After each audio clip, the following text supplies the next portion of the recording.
yung gastos. Kasi po, we have the books, we have the tuition, tapos nung bar exam season, kailangan din po mag-review and also pay the fee. No? So, how did you manage that your financial expenses back then? Yeah, siguro one of the challenges din sa law school is the finances, except sa exams and recitation na almost every day is happening sa law school setup. Aside from the monthly salary, no, so I have also mga racket-racket. So here I'm joining mga media events, also blogging and PR na mga stuff, and of course, Sir Ted, siya racket, tingnan sa akin. It really helped a lot. And it's nice that the technology of GCash and Fuse nga mag-open sa more formal loan sa mga consumer. And yeah, kung may emergency, of course, we are sang hapos nga madlaganan, transparent and reliable, like G-Loan. You mentioned, Attorney Sheila, G-Loan, no? Talagang that was one of your parang lifelines back then, no, for your bar exam fee.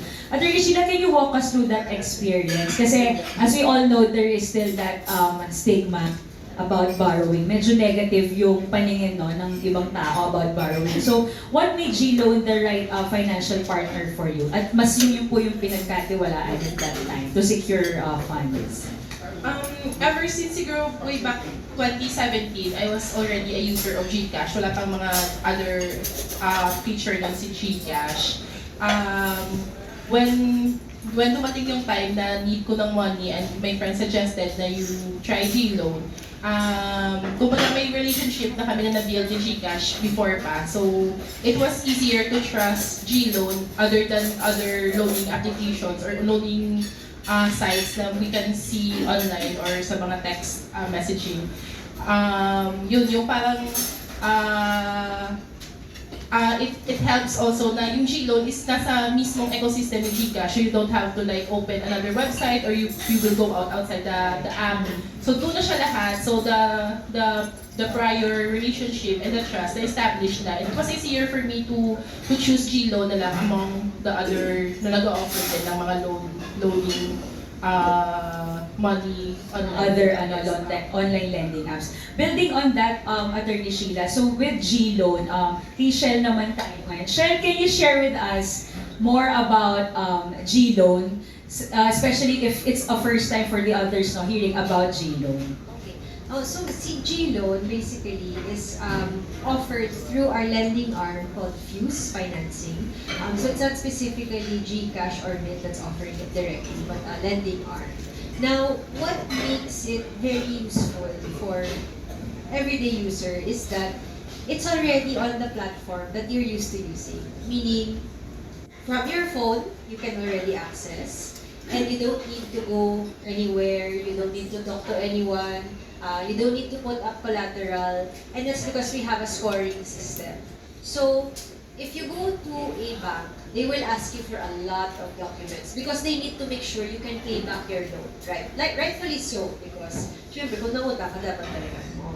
Pero, usually, wala sila, normal na tao, hindi maka-access sa bangko, kahit sa kadamuon, sa requirement, hindi mo ma-put together ang mga ginapangayo nila. So, ano matabo? Ma-force ka to turn to an informal na lender.